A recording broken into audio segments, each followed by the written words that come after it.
Why is Barrett's esophagus important? Barrett's esophagus is important because it can progress to cancer, to esophageal cancer. It starts from non-dysplastic Barrett's esophagus. It can progress to Barrett's esophagus with low-grade dysplasia, and then can progress further to high-grade, and then finally it can progress to esophageal adenocarcinoma, which we call it here EAC. Esophageal adenocarcinoma is a type of esophageal cancer, which is a dominant type of esophageal cancer in Western countries, including US and Netherlands. As you see in this graph, it has increased significantly over the last 4 decades since 1975. It's a huge increase in Netherlands and US, as you see here. Therefore, we need some management for Barrett's esophagus to prevent them to develop EAC. One of the management strategies is a screening for Barrett's esophagus. If we have some people without non-Barrett's esophagus, what we can do is that to do a screening test for this group of patients with upper gastrointestinal endoscopy. If we do a screening, we can detect people with Barrett's esophagus.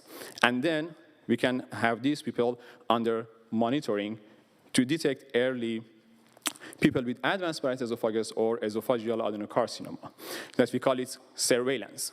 However, there would be some questions here. Which target population should we choose to do surveillance or screening for? What would be the starting age, a stopping age, the frequency of surveillance or screening, type of test, and what would be the post-diagnosis follow-up? In my research, I aim to answer some of these questions. The first research question that I would like to go through is that which management strategy is optimal for patients with Barrett's esophagus and no dysplasia or low-grade dysplasia? To find the optimal strategy, I should first consider the benefits and harms of each of these management strategies. Benefits could be like healthy life years gained, and harms, for example, complications due to test or treatments. And at the same time, we should consider also the cost of these strategies, and then with comparing the benefits and cost of different strategies, we can find the optimal strategy. In our research, we use the computer models such as MISCAN model as the main model, and we could mimic different strategies for management of BE patients. This model enables us to calculate benefits, harm, and cost of different strategies to compare them together. For example, here, you see that we have used the no surveillance and treatment strategy, or surveillance every 5 years for non-dysplastic, or surveillance every year for low-grade patients, or surveillance every 3 years for non-dysplastic patients and treatment for low-grade patients. And then we mimic all these strategies using MISCAN model to calculate the costs and effects of these all strategies. After calculating the cost and effects, with cost effectiveness assessment, we could compare them with each other to find the optimal BE management strategy. Based on the results of cost effectiveness analysis, I would like to show you this graph. Each point that you see in this graph, they are representative of one strategy. We have simulated more than 78 strategies, including the natural history. And then here you see the effects of these strategies that we calculate as a healthy life years gained. And here you see the cost. The optimal strategy is the strategy that is more effective and also less costly, which means that the optimal strategy is located in the upper left of this graph. As you see here, the optimal strategy for our analysis is this strategy, which is surveillance every 3 years for non-dysplastic BE patients and treatment after confirmation by a repeat endoscopy for low-grade patients. We did the same analysis for women. We found that the same strategy is optimal for low-grade patients if they are women, treatment after confirmation by repeat endoscopy, but for non-dysplastic BE patients, surveillance every 5 years is the optimal strategy. However, in guidelines, there is no recommendation regarding the stopping ages of this group of patients who we recommend to go under surveillance. I mean the patients with non-dysplastic Barrett's esophagus. In the next research question, we would like to know about the optimal age of the last surveillance for non-dysplastic Barrett's esophagus patients, considering their concurrent diseases. When we say concurrent diseases, we have assumed different level of concurrent diseases: no, mild, moderate, or severe. No, there is no concurrent disease in the patients with non-dysplastic Barrett's esophagus. If they have the mild, then, for example, a history of myocardial infarction, moderate paralysis or diabetes, and severe chronic hepatitis, dementia, or congestive heart failures. And then we used, again, the MISCAN model to simulate strategies with different stopping ages for surveillance of NDB patients for different group of non-dysplastic BE patients with different level of concurrent diseases to calculate the benefits, harms, and costs of doing one more endoscopic surveillance at a certain age that we consider for stopping. As you see here, it's one of the results of our study. In this graph, you see the healthy life years gained by doing one more endoscopic surveillance at age 68. And here you see the level of concurrent diseases. As you see, the benefits of doing one more surveillance decreased by increasing the level of concurrent diseases. Because of that, we see that patients with severe, at the same age, they can gain lower healthy life years gain than patients without any concurrent diseases. Therefore, we see in this graph, the optimal stopping age follow the same pattern. In patients without any concurrent disease, the optimal age to stop surveillance is 81 years. However, in the patients with severe concurrent diseases, the optimal stopping age is 73 years. The reason is that, as I mentioned before, the benefits of doing one more surveillance decreased by increasing the level of concurrent diseases, because the life expectancy of these patients also decreased. We see the same pattern for women. However, in women, the stopping ages are lower than men. And the reason is that the lifetime risk of developing esophageal cancer is lower in women than men. Up to now, we understood that surveillance is the optimal strategy for patients with non-dysplastic, and for low-grade treatment is the optimal strategy. And then what we found for surveillance of non-dysplastic BE patients, every 3 to 5 years surveillance is also consistent with some of the guideline recommendations. However, what is happening in practice is different. Physicians are not completely adherent to the guidelines, and sometimes we have more intensive surveillance than recommended. Therefore, in this question, we would like to evaluate the effect of current policy practice gap in BE surveillance to see how this gap could affect cost and benefit of the BE management program. Again, we use the MISCAN model, and we could mimic the Dutch guideline strategy for BE management, and at the same time, we simulated more intensive surveillance strategy of BE patients as observed in practice. And then we calculated the cost and effects of these strategies and compared them with each other. As you see here in the results, we found that the cost of doing more intensive surveillance, as we see in practice, is much higher than if we do surveillance according to the guideline, is more than doubled. However, if we look at the effects of doing more intensive surveillance as we see in practice compared to what is recommended, we see that the healthy life years gained is very small. So the benefit is very small, but what we spend to get that benefit is a lot, more than doubled. Therefore, it's very important to have some incentives for physicians to encourage them to have more adherence to the guidelines. In conclusion of these 3 research questions, I should say that we found that the optimal strategy for non-dysplastic BE patients is surveillance using a 3-year interval in men and a 5-year interval in women. For surveillance of the patients, in addition to age, gender, and the level of concurrent diseases of non-dysplastic BE patients are very important factors to inform the decision when to stop surveillance. The optimal age for last surveillance of non-dysplastic BE patients without any concurrent disease for men is 81 years and for women is 75 years. However, it can be earlier if they have any other concurrent diseases. And surveillance of BE patients outside of recommended guidelines provides few benefits while significantly increasing costs. And finally, we found that the optimal strategy for BE patients with low grade is treatment if low grade is confirmed in a repeat endoscopy before treatment. I would like to thank you all for your attention. Thank you very much. The discussion will be continued by Professor Siersema from the Department of Gastroenterology. Please.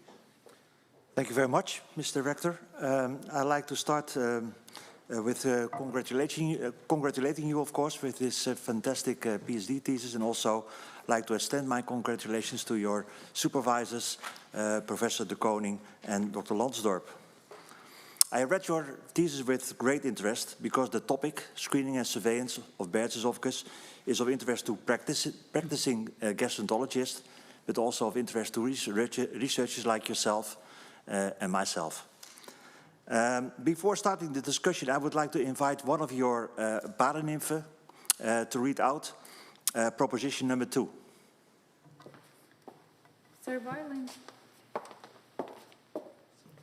Surveillance guidelines for Barrett's esophagus should include separate recommendations by gender and comorbidity level of patients for the optimal age to stop surveillance. Thank you. This proposition is based on Chapter 6, and I think also research question number 2 that you brought up just a few minutes ago. And you conclude in this chapter that patient's age, comorbidity, and gender of patients can be used to decide on what age endoscopic surveillance in patients with non-dysplastic Barrett's can be discontinued. I would like to ask you, what do you advise me to tell my patient? So, for example, I have a patient with 7 centimeters of Barrett's. He is male, he is 80 years, and he has only had one myocardial infarction a long time ago. What would you advise me how to tell this patient that we stop surveillance? Highly learned opponent. Thank you for your question. Yes, as you mentioned, we concluded here that age and also concurrent comorbidities are important. And I think because we have the lack of evidence for regarding the stopping age for non-dysplastic BE patients considering the comorbidity levels. Therefore, I think when we have a patient at age 80, male, with just mild comorbidity, we can discuss the benefits of doing one more surveillance and at the same time the harms of doing that surveillance. And I think when we are at the age that, for example, our results recommend to stop surveillance, we can discuss this with patient as well, and then would be a shared decision-making, including patients' comments on it. Well, that's a very modern word, of course, shared decision-making. I like that. And this man is also a modern man. And he tells me that, well, he is still cycling 10 kilometers per day. He has a nice family. He wants to become 100 years. And he says, well, I'm not accepting that you want to stop surveillance. So what would you tell me what to tell this patient? I think with this regard to these patients, if the evidence tells us that we can, for example, our modeling or other studies recommend that we can also continue one more year of doing surveillance, if the patients would like to do that, if we can support our decision also about doing one more, and we know that is not harmful for the patients, then I recommend to do that for patients. That's true, but the patients, of course, also read the literature. They go to the internet, and they tell me that if they are in a surveillance program, they also know that if a malignancy or an early malignancy is being detected, that in many instances this can be treated endoscopically. And that's, of course, a procedure that has not very many side effects, very easy to perform, And that is, of course, for many patients, at least that I have, a reason to continue surveillance, at least asking for continuing surveillance. Is that for you also an argument to continue surveillance instead of stopping at the age of 80 or 81 or whatever? Yeah, I think we should personalize surveillance for patients. If we are at that age that we can decide to stop or not, we can respect the patient's idea about continuing surveillance, and we'll do one more surveillance for that patient. So, for example, this patient has a segment that is 15 centimeter, and you know that that's a high risk of developing cancer. Would that also change your decision would change your advice to the patient? It's a non-dysplastic BE patient. Still non-dysplastic, yeah. Yeah, I think in that case, yes, I would continue surveillance for these patients. So what is the level that you advise the patient to continue and what not? And maybe in other words, I mean, this model is based on age, on gender, and on comorbidity. What other factors could you use to make this model even more perfect for the patient? Yeah, I think, as you mentioned, for example, the length of Barrett's esophagus is one of the important factors. And currently, usually we look at just the dysplasia grade of the patients to decide to continue surveillance or not. But we can, for sure, in addition to look at the age and gender, we look at the length of Barrett's esophagus. And also, I think we should also think and consider some other risk factors, determinants. Yes. Yeah, like biomarkers, like P53 or SOX, that we can use these biomarkers also to also predict the risk of patients to develop Barrett's esophagus. Although we don't have any research on that, so we expect that P53, for example, could be helpful, but at the same time we do not have any solid research on that. So yeah, yes, currently. Could that be advised then to the patient? Yes, currently we don't have. But no, I answered you because of the question that you asked about what other factors we can use. But no, for now, we cannot maybe use that one. But what I think is that we should think about the personalized surveillance for each patient. And in addition to the factors that we have included in our results, we should also think about other conditions. And I think in this case particularly, because we have the lack of evidence, we should respect the comments, the idea of the patients, and with patients we decide to go one more surveillance or not.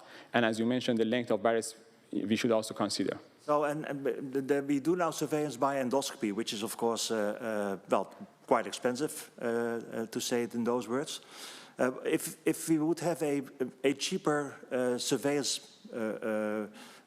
Cheaper way of performing surveillance, for example, breath testing or maybe even this cytosponge, would that change your model?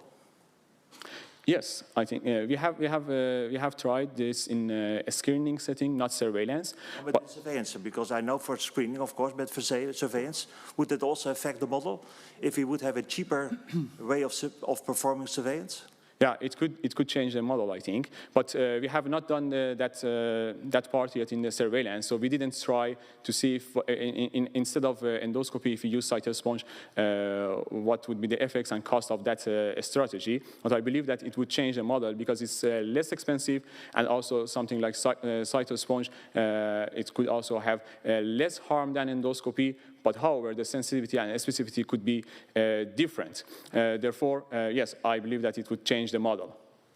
Thank you very much. I'm very happy with your answers, and I'd like to give the word back to the director. Thank you very much. The discussion will be continued by our guest from the University of Washington, Professor Ina Domi from the Department of Gastroenterology. Please. Thank you. I appreciate the opportunity to work with you here today. I'm sorry I can't be there in person. Amir, just wonderful work you've been doing. You've done much to advance our knowledge of screening and surveillance of Barrett's esophagus. I'm very impressed with your work, and I think that the breadth and depth of what you've been able to provide today is wonderful.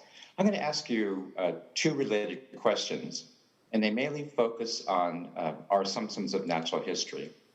The first part will be that, so much of what we use in the model basically unobservable, such as the time that Barrett's is initiated, the duration that an individual has Barrett's esophagus, what's actually the actual rate of progression from Barrett's to cancer within an individual. And so a general question is, how do you actually account for the uncertainty of these data within your model, since these are really unobservable? Dear highly learned opponent, thank you for your question. Yes, we have uncertainties in the input that we have used in our model because some of the processing is unobservable. But during our work, what we have done is that we have conducted sensitivity analysis in almost all the studies that we have done to evaluate the robustness of our results regarding the uncertainties that we have the inputs. And at the same time, also we have used 3 different models. This comparative modeling approach enables us to also validate the results that we have from each model, and also it can also vary the structural assumptions that we have in the model. And finally, I should mention that we have also calibrated our model to EAC incidence. For the Dutch model, EAC incidence in the Netherlands, and for the US model, EAC incidence in the US that we can see in SER data. And using the calibration process, also we can predict these unobservable parameters and make these estimate optimized. Also, we have uncertainties that then we tackle it with sensitive analysis and comparative modeling. Yeah, thank you. I agree. It's the advantage of having the 3 models allows us to look at structural variation in addition to our usual evaluation and sensitivity analysis, just parameter estimates. So I agree that that's a difference and an advantage of using our comparative modeling techniques using the 3 models in SysNet. My second related question, again, is about these unobservable data. One of the things that you may have touched on is that, and the question is, do you think that the models themselves can be used in some manner to be able to predict or estimate these unobservable data? In other words, is there a way for the model themselves to estimate parameters that we would never be able to detect in real life, such as the age at initiation of Barrett's, or the prevalence or incidence of Barrett's over time, or even the progression rates? And it's more hypothetical, but I'm curious about what you believe the next steps in modeling, especially in the Barrett's esophagus, are. Yes, I believe that it's possible with modeling to also predict some of these unobservable variables that we cannot see. For example, about regression and progression rate in the models of Barrett's esophagus towards neoplastic. We don't have enough data. Therefore, what we have done in our modeling work, for example, using the SysNet model, we have independently calibrated these models to SER EAC incidence data, and then because the target is the same, so we could also find and estimate the parameters that they are not included in any literature, such as regression rate, progression rate, and even we could vary these parameters in models, across the models. For example, in one model, we didn't include any regression from low grade to non-dysplastic or from high grade to low grade. And in another model, as MISCAN, we considered a regression. Thank you. I really appreciate your understanding of the literature, as well as your knowledge of, I think, the limitations of the models as well as the advantages. So thank you, and I return my my portion and return you back to the main session. Thank you. Thank you very much. The discussion will be continued by Professor Steyerberg van de Universiteit van Leiden, van de afdeling Clinical Biostatistics. Please. Thank you, Mr. Rector. It's a great pleasure to be able to participate in this discussion, even from home, from my couch, as you may see.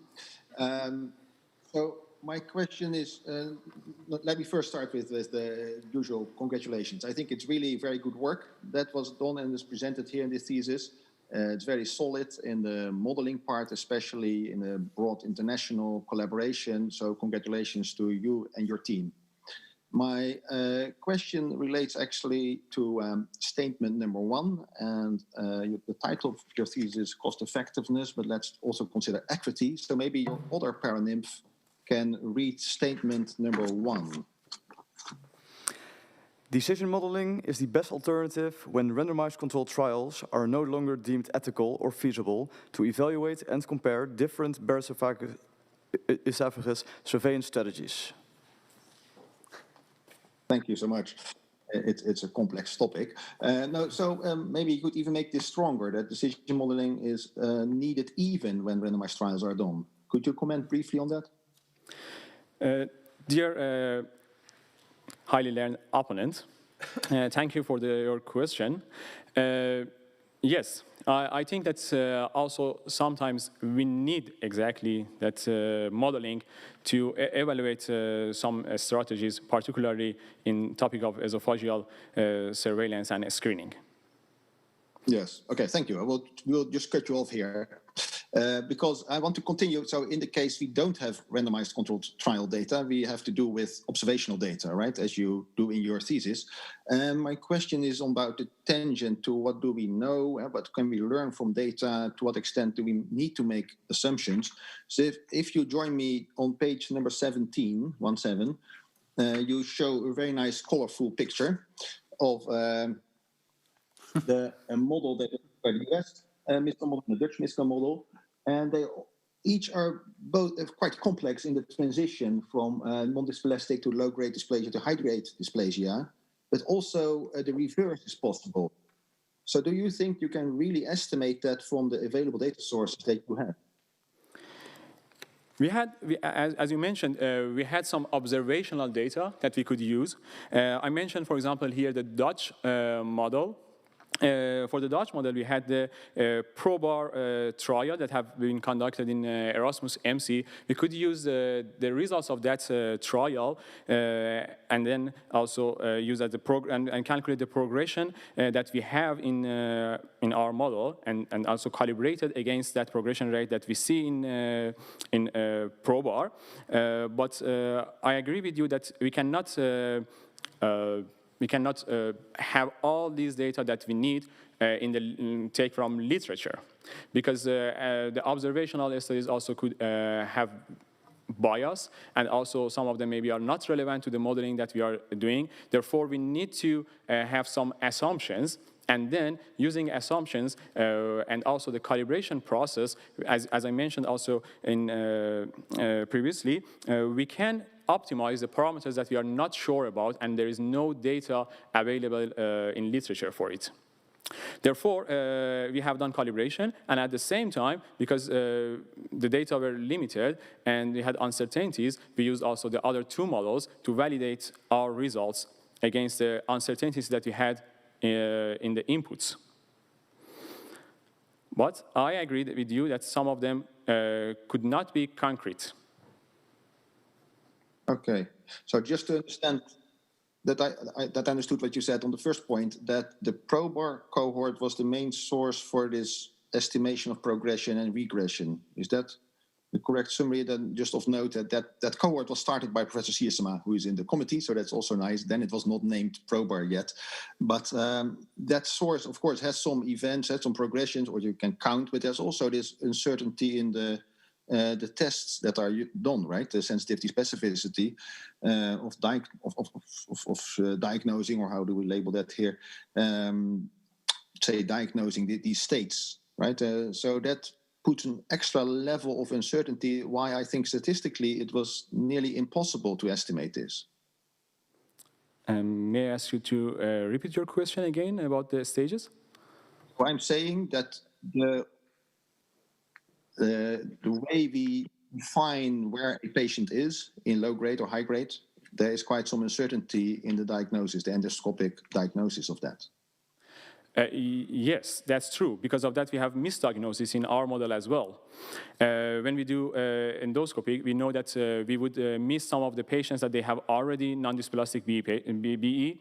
And also, when we detect based on an upper GI endoscopy, a patient with, for example, non-dysplastic, it could be also misdiagnosed with something else. The patient truly is non-dysplastic, but is misdiagnosed with low grade, or a low-grade patient could be also misdiagnosed as non-dysplastic BE or high grade.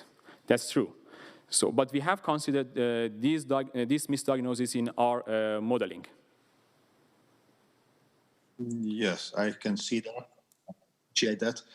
The issue was whether you can still estimate this very complex underlying biological transitions.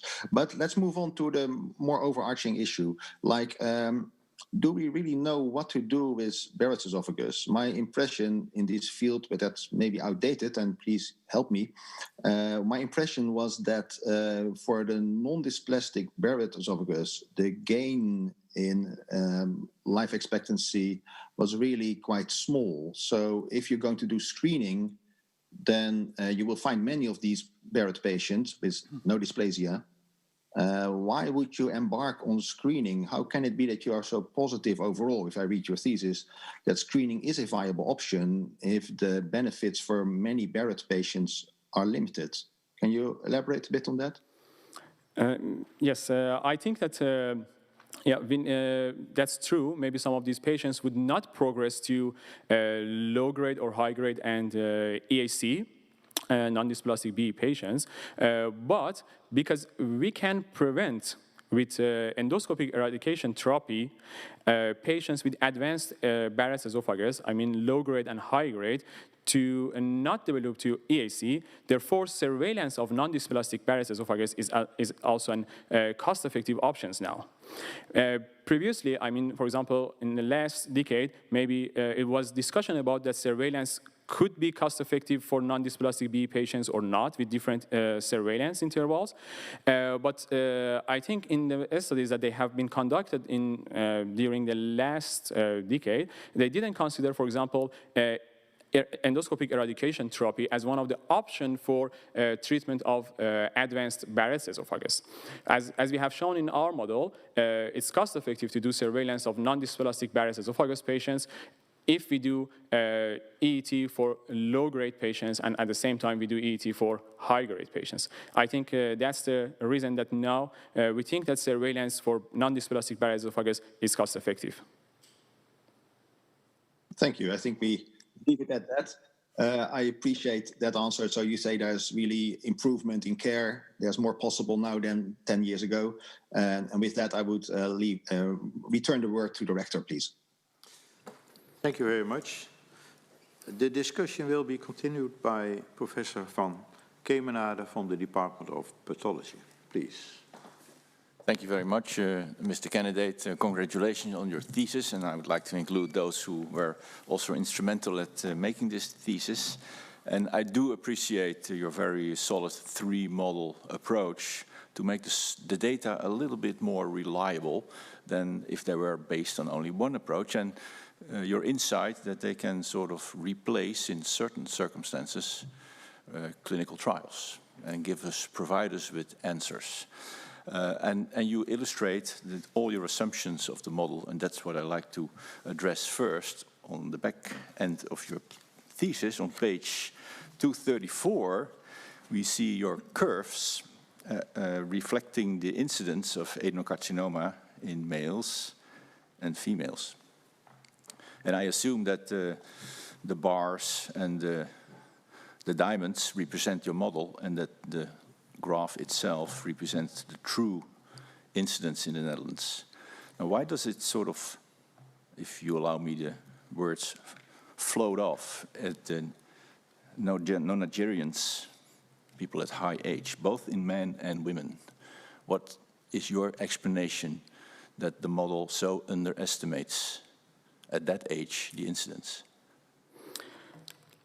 Dear highly learned opponent, thank you for your question.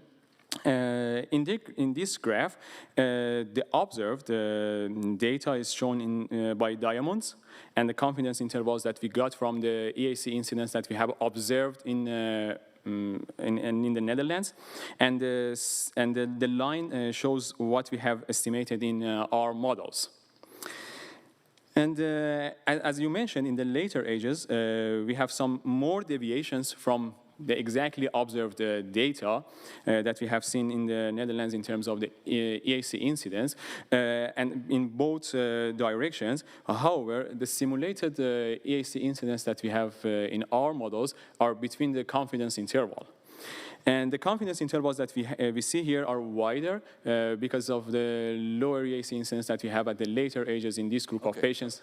So you actually overestimate a bit, but you say it's within the confidence interval, so don't worry. Good. And then if you go to page 237, you do the same approach for the US population. And now we don't see nonagerians anymore, but octagerians. And now it seems the other way around. What is your explanation? Is the population or the data from the United States different, or is the population in the United States different? Can you explain? Because now they're just off the confidence interval.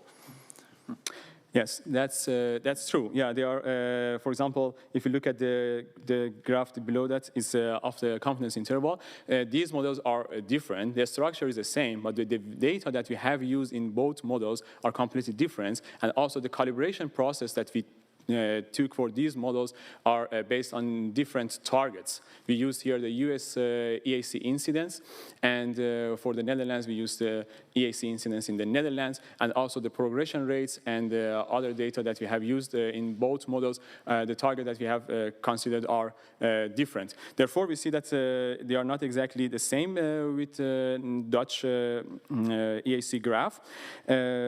That's the reason that they are different, so I expect that. But have you any explanation, and that's also all the way in the beginning of your thesis premeditated? You see the incidence in the Netherlands is going skyrocket on page 10. It's about double the size of the United States. I think in the Netherlands we also have white old males that smoke and tend to be obese. Can you explain this difference? What's happening in the Netherlands that is going up so quickly? You must be an expert on this. Yeah, thank you for the question. Yeah, we have done a modeling, and we found that, as you mentioned here, the Netherlands EAC incidence is higher than US. Actually, it was out of the scope of this thesis, and let's ask, what would you assume, based on the incidence in the Netherlands, that the incidence of the Barrett esophagus would be? It has already been asked in the first or second question.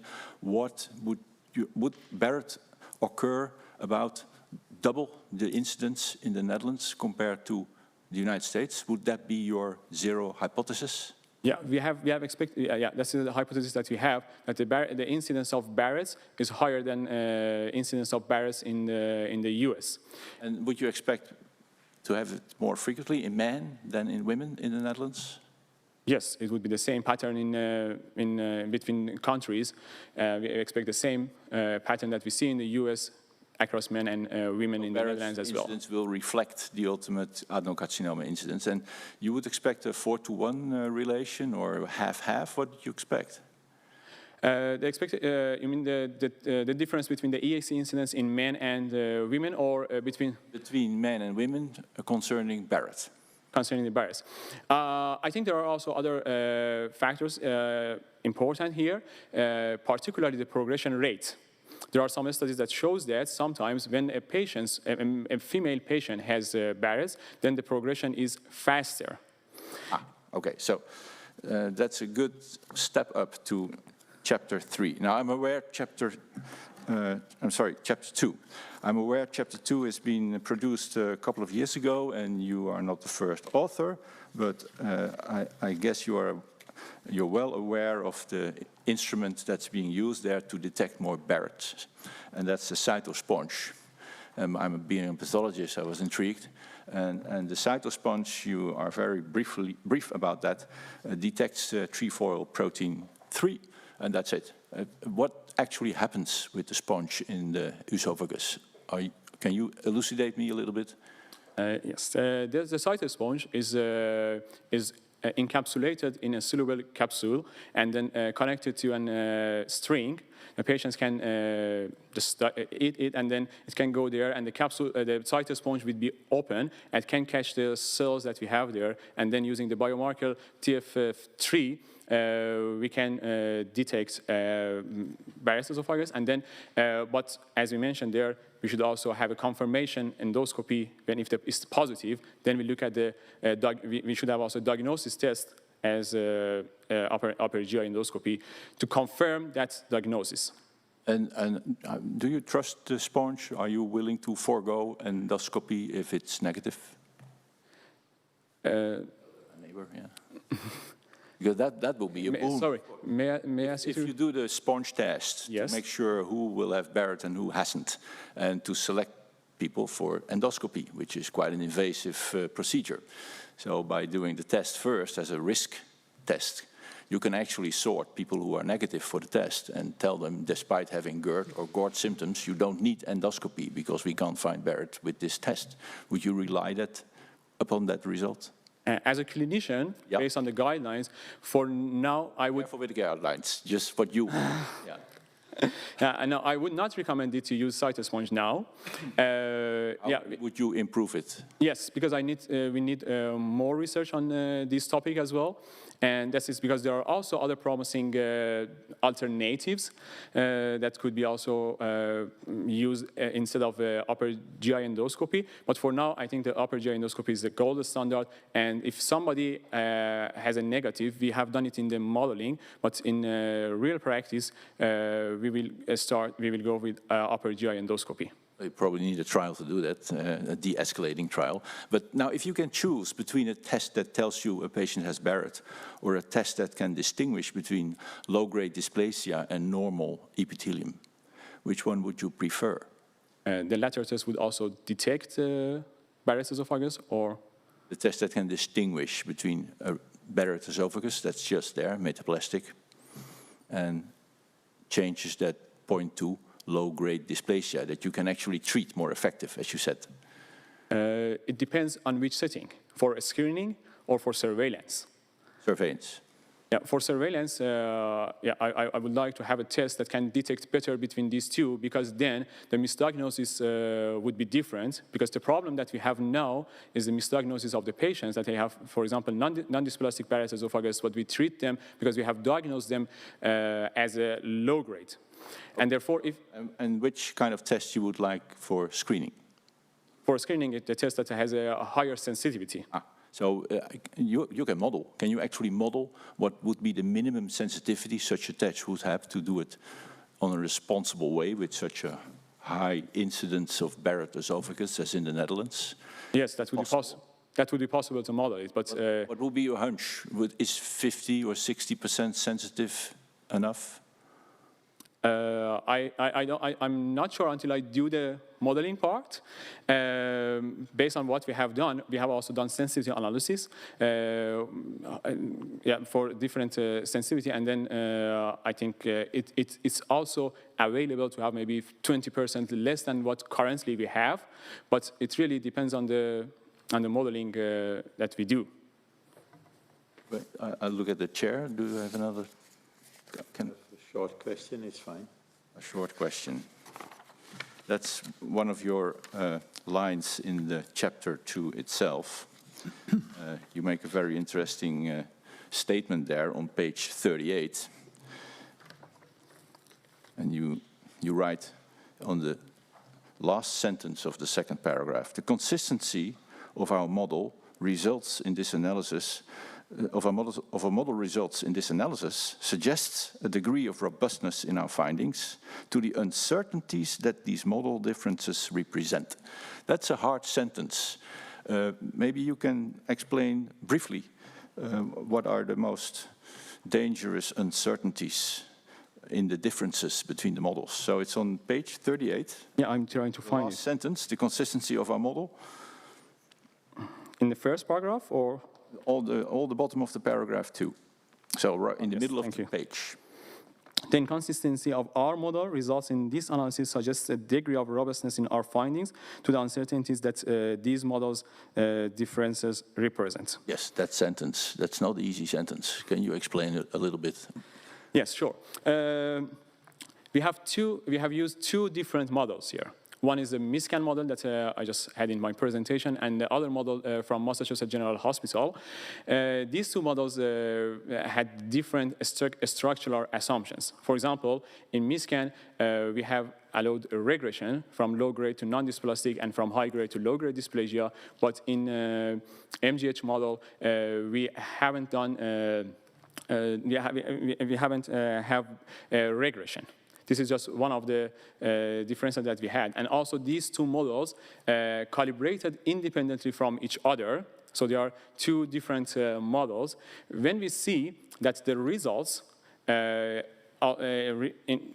also we have developed these two models independently, they have convergence. And for example, we suggest that cytosponge could be an alternative cost-effective options because we have used comparative modeling. We think that is a robust finding. Okay, so I'm convinced this is not an easy topic. Thank you very much for your answer, and I'm glad to give the word back to the chair. Thank you very much. The discussion will be continued by Professor Ayl de Groot, Professor in Health Technology Assessment. Please. Thank you, Dirk.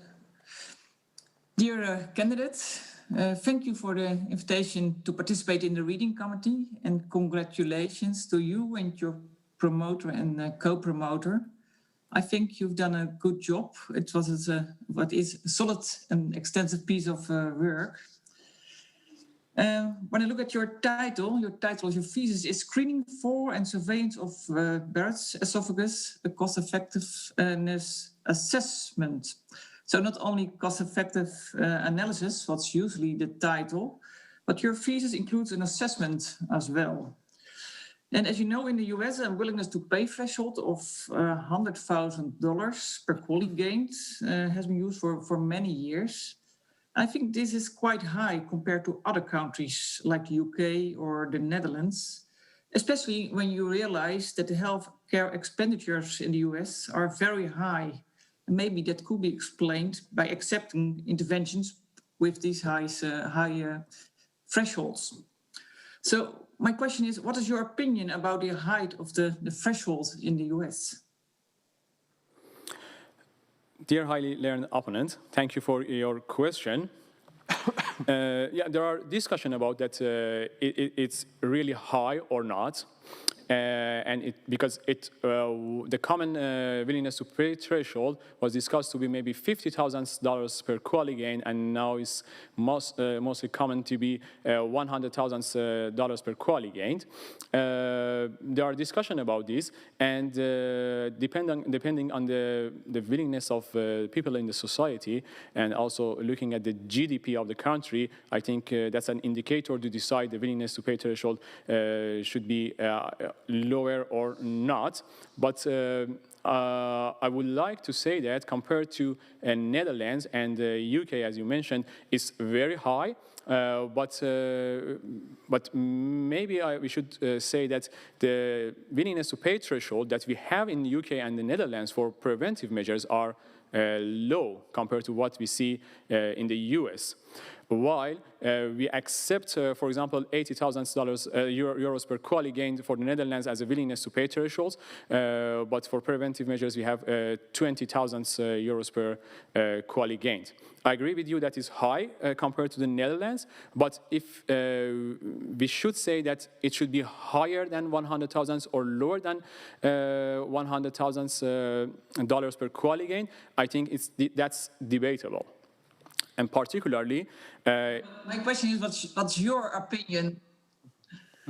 Yeah, my opinion is, no, it's not high. Particularly, because what we have done also in our analysis when we consider the unrelated health and effects, in our models, we see that if we consider other also unrelated unrelated effects and also unrelated costs in the model, then maybe we should also debate the willingness to pay thresholds. Because as we have shown in that study, the ICERs are more above the willingness to pay threshold if you consider the unrelated effects and costs that they are not related to the cancer or the interest disease. So you still think that 100,000 is still affordable? Yes, we take into account, for example, burden of disease, and you don't think it's maybe also recommendable for the US to take these into account? Because I think the system is not sustainable any longer. And when you look at, for example, treatments for cancer, the new immunotherapies, cost about $100,000. The accessibility for patients is quite low because it's too high. So I think there could be more discussion there about. So you don't consider burden of disease, or so you won't recommend it, just to include other effects or other costs? May I ask you say your question again? What do you think to include? For example, you talk for the Netherlands, we use 20,000, 80,000, and that's yes. you with burden of disease. So disease with high burden, 80,000, and just low burden, 20,000. Also consideration for the US or not? No. Now, as far as I know, it's not a consideration for the US, but in the Netherlands it is.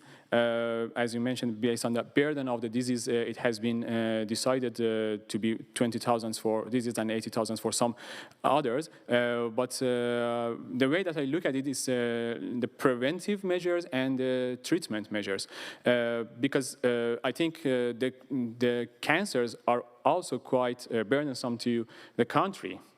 It's true that we are doing the surveillance and preventive interventions, but the cancers also have high burden to the society. And I think should be more debated. Also, this 20,000 euros per QALY gain should be increased or not for the. Okay, but when you screen many patients, and then also the burden, so also the budget impact is quite high, and you know what you can't spend, the opportunity costs, what we spend on one patient can't spend on other patients. Yeah, so there are no problems according to that? Yeah, that's also a problem, because screening or surveillance could be broader than the willingness to pay threshold that we have considered for treatment options, because then we have a smaller population. But yeah, it should be also one of our consideration when we want to discuss about this topic. You include societal perspective in your study, and when I look at table 1 or 2 of the chapter 2, I see mainly, I think, the medical costs. So I think your base case analysis is just also the other costs included, or is it just only the medical costs? In the base case, we just use the payer perspective.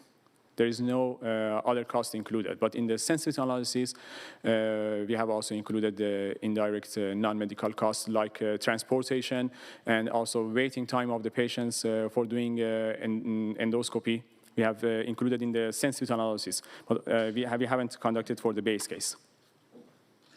And normally also societal costs can also include cost of productivity, and in this case, loss of productivity. And that's also recommended in many guidelines, also in the UK and in the Netherlands. Do you think that could also be a recommendation for the US to include that type of cost as well? Yes, I believe that the ideal situation would be the situation that we do. Give a short answer if that is possible. Yeah, sure. Yes, I think that's possible, and we should do it because it's the ideal situation to also have the societal perspective. Okay, I think I have to give the word back to the director. Thank you. Thank you very much. The discussion will be continued by your co-promoter, Dr. Lanzo Vogelaar, please. Thank you, Mr. Rector.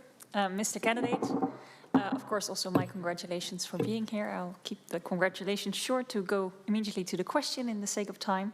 So this thesis, together with the thesis of your predecessor, Sonja Kroep, provides answers for the optimal strategy of BE patients with non-dysplastic BE, with low-grade and high-grade dysplasia, and you've even evaluated stopping ages for surveillance.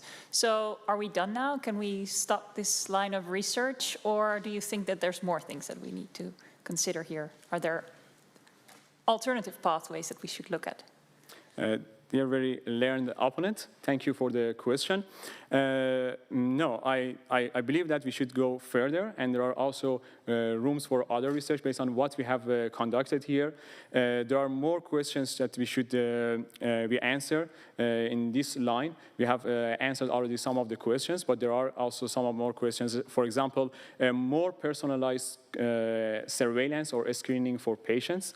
We have talked about the stopping age, gender, and concurrent diseases, but there are also more factors, as we mentioned, should be considered, and we have more personalized approach for patients with Barrett's esophagus, and also if we would like to do a screening.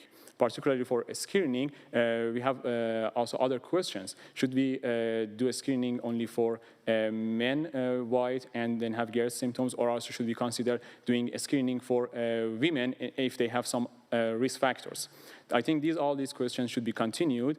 And also, we have just looked at the surveillance and management until treatment of Barrett's esophagus. There would be also some other question. What is the optimal surveillance strategy after treatment? And when should we do stop surveillance after treatment? Because there is no recommendations in the guidelines about stopping age after surveillance after treatment, and also there is not recommendations in some of the guidelines regarding the post-treatment surveillance. I think these questions should be answered. If you look at what's currently happening in practice for especially this last part, what is your hypothesis? Are we not doing enough? Are we doing too much? Or do you think it's okay right now? Based on what we have done, I believe that we have done too much. But we are in the practice, we are doing more intensive surveillance, which is maybe not necessary for the patients and could be harmful for some of the group of patients. Why do you think we're doing too much? Because the cost is increased a lot, but the effects and the benefits that we get is very low, because we just do surveillance for all the patients together without considering the risk of each patient. Because I believe that we have different risk of developing Barrett's in each patient, and it can be more personalized. Okay, yeah, you have convinced me that we should go on, so that's good. Then back to our model.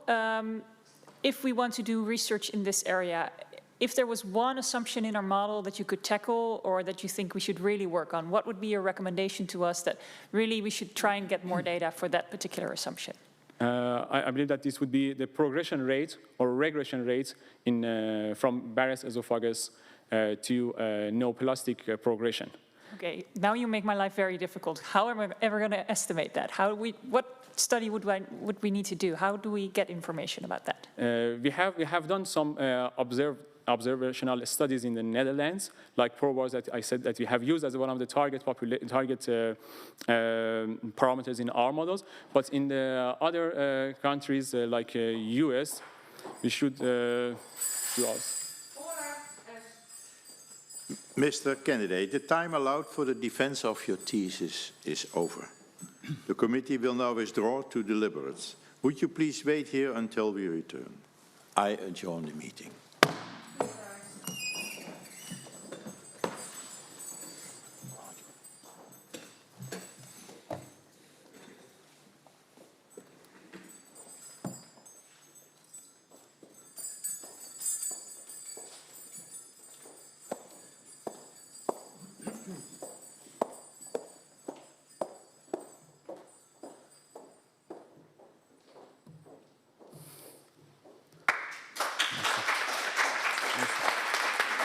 Thank you all.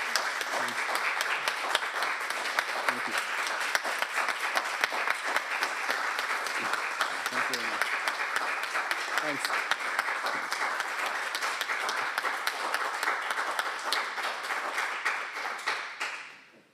Thank you all. It's nice that he has Thank you very much. some audience and family there. Too bad we can't be there in person, though. Yes. Yeah,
I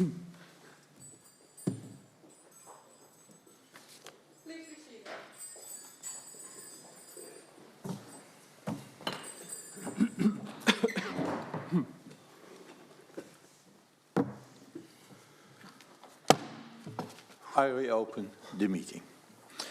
Mr. Candidate, the doctorate board of the Erasmus University Rotterdam, represented by me, has considered your thesis. Having heard your defense and the advice of this committee, I grant you the title of doctor. I authorize Professor de Koning to bestow this degree upon you in the customary manner. Please rise.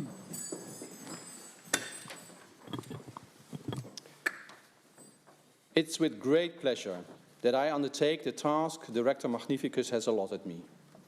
By the authority invested by law and according to the decision of the doctorate board of this university, I hereby confer upon you, Amir Hushang Omidvari Abajo, the doctorate degree.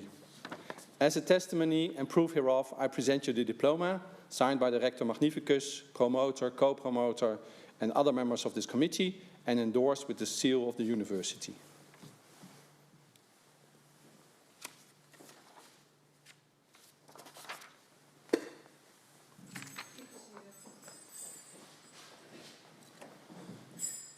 And having performed this task, may I take the opportunity to be the first to address you as a doctor and to congratulate you on your achievement.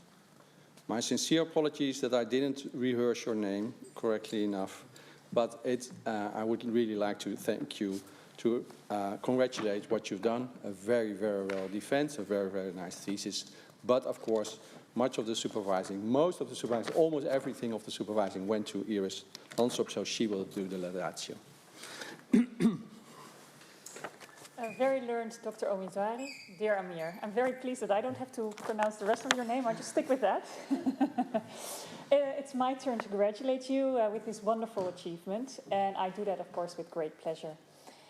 Usually when I prepare this laudatio, I go back and I reflect on the time, and I think of all the moments of despair that you always have during a PhD. And as I was thinking about it, I never saw a moment of despair with Amir during his PhD project time. He always was cheerful, he was always in a good mood, always enthusiastic, always optimistic. I was like, how do you do that? And then I thought, well, maybe Yasseman got all the frustration at home, but at least with us, you never showed it. And that's a trait of your character that I really greatly admire. And then there's, of course, the second trait of your character that I greatly admire, and that's your networking and connecting skills. I have never seen somebody so well connected as you are.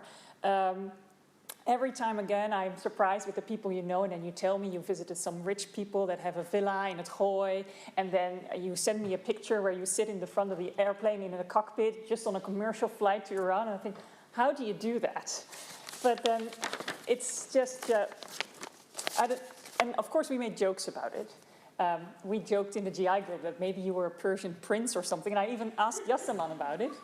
But then I realized that you never really said no, you just said, I wish, so maybe it's still true. But it's not just the high society that you connect with. You connect with all the layers of society. And you do it with ease with everybody. You talk with everybody socially. It's like the people that, there's this person that you met, and then she offered to practice Dutch with you. So every week you would have calls with her of 30 minutes at least, and you would be practicing your Dutch. And then, of course, the neighbors. You made friends with all your neighbors, it seems. I never made friends with my neighbors, so I don't know how you do that. But those kind of things, it's just amazing. Of course, you had some unfortunate events as well with your car and when trying to renovate your house. And sometimes you had a little bit trouble with how direct we Dutch can be, because I remember that you said, yeah, and then we moved into this apartment in Capelle, and the neighbors were worried that we might have, our cooking may give odors to the apartment building, and he was like, what do I do with that? But then, of course, you just invited them over for a feast meal, and everything went well, and that's also something I really like about it, because these extravagant meals you just did not do for your neighbors, but you also did for the whole team at Erasmus. And I remember vividly the first time you organized it was in your apartment still at Rotterdam South. And we were there, And I think there were at least 16 adults, and then we had some children that were also there. And you had made this table full of food, and it didn't just taste wonderful, it also looked like it just came from a star restaurant. The fruit bowl, it was really like it was from a still life painting from the Middle Ages or something. It's just incredible, and I know that's not all your credits. I should also credit Yaseman for that, but just the atmosphere and how it was there, it was just amazing. But of course, you didn't earn this PhD because you're such a nice guy. You earned this PhD through very hard work. And I would say that there is 3 P's that signifies why you've got your PhD: patience, perseverance, and precision. And of course, academic culture is not known for its rapid responsiveness in general. And I can say that in your project especially, things could take quite long. We were collaborating with a lot of people within, for example, the American project. And this, of course, improved the work because you get a lot of different perspectives from people and it makes it better. But it also makes it a lot longer over time because you have to incorporate all of these opinions. These opinions are generally not necessarily in the same direction. So it is something that requires some patience. And the more people you get, the more suggestions, opinions you get, the longer you sometimes have to wait. And in this case, I know that there are several chapters in your thesis that were written at least a year before they were finally submitted. And that's not because you're such a slow writer. There's actually one chapter that didn't make it because you had the results a year ago, but we still haven't finalized all the analysis yet, and that's not your fault. It's just, yeah, the way things work when you work with a lot of people. But even in these circumstances, you never lost your patience. You always stayed friendly to our collaborators, and you never gave up on the project. And that's where the second P comes, perseverance. And that word that I'm not pronouncing correctly was one of your virtues already apparent from the beginning of the project. Because when you started, you had to get acquainted with the MISCAN model. And, well, your predecessor that developed that model, she was already gone by the time you started with us. So you had to learn it from scratch without somebody to guide you there. But that didn't scare you off. It's a very complex model, but you put your teeth in it, as to use a Dutch proverb, and you steadily familiarized yourself with the model up until you reached the phase that you are now the most knowledgeable person about the model here in Erasmus. And just knowing the model wasn't good enough for you. You wanted to understand it, and you wanted to know where every assumption came from. And thanks to this third P, precision, we now have a very well-documented model, which I'm sure that your eventual successor, because I realize that we still have a lot of work to do, will appreciate. But of course, every virtue comes with its own pitfall.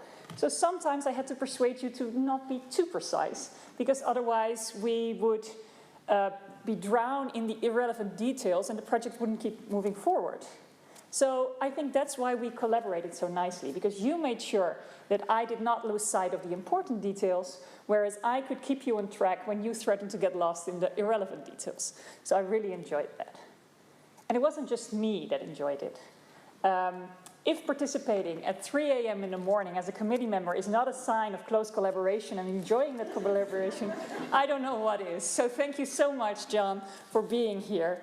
And for all your inputs in these past 5 years, because you have really brought Amir's thesis to a higher level. And of course, I also want to thank all the other SysNet collaborators, for which I hope that they are still asleep right now, but you never know, because Amir did send them the link, and you never know in the US, they have crazy times to work. And it's really unfortunate that due to the political situation, they only got the opportunity to actually meet you in person once. So that was really a shame. But nevertheless, despite you haven't been able to go physically there, everybody agreed with me that you have been one of the most important driving forces behind the progress we as SysNet had in the past 5 years. Of course, I also want to thank our Dutch colleagues from the Department of Gastroenterology for setting up the analysis for the Dutch setting and providing us with valuable inputs concerning the costs and the practice in the Netherlands. But there's 2 former employees of the department that I also think deserve special mention. First is Sonja Kroep, your predecessor. Despite that she left the department when you started your PhD, she volunteered to still learn you the ins and outs in her own free time, so that was very nice. And of course, Steffi Naber, who co-supervised you for at least or almost 3 years during your PhD.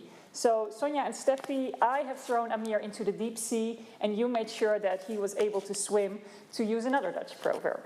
So thank you so much. Amir, I'm not exaggerating when I think that everybody in our GI team will miss you at our department. You have organized so many events, and with so much enthusiasm, the Ardennen weekends, the Yalda night, and you of course joined us during one of the famous ski trips. I want to congratulate you, Yasseman, your family, your friends, with this wonderful achievement, and please don't be a stranger. With that, I give back the word to the rest. Thank you very much. Dr. Omidvari, I have the pleasure also on behalf of the doctorate board of the university to congratulate you on having obtained your doctorate degree. Before closing, I'd like to give you a small present from the university. It's in this black box, the most important box you have already in your hands, and you can be proud of it. But in this box is a pin, and the pin shows the top of the staff of the beetle. And we hope that you will wear this pin, showing that you are proud that you got your PhD at the Erasmus University. Yeah, please. I formally declare this meeting closed.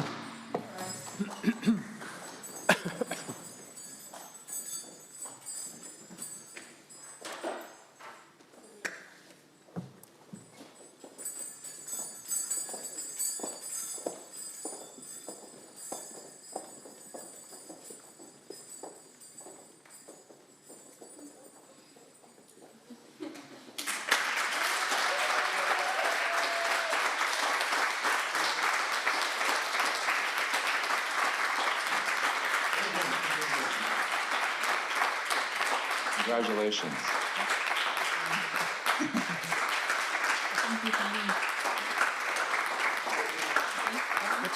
Good to see you. Good to see you.